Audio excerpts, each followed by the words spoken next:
ताल दिन भर एने ओने जो घूमे तो रही छे जो कुत्ता के पोटी करा के आ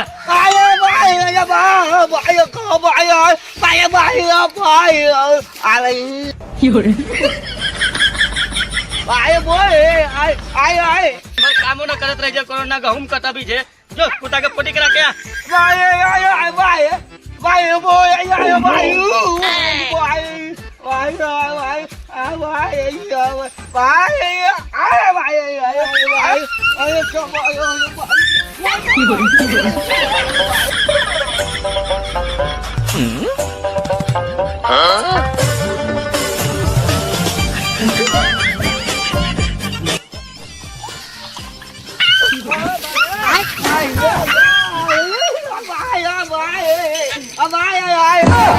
बकलेलवा के कुत्ता चला बकलेलवा तो बांसे पे कुत्ता के टांग देले। अरे भाई कथी कहियो ऊ तो एक दिन माना साला बकरी के देले रहलियो का चराबे लाई तो बकरिया के ऊपर लटका देल की साला बकरिया मर गेले कहियो घर में आग लगा देती यार का जल्दी चलो जल्दी चलो जल्दी जल्दी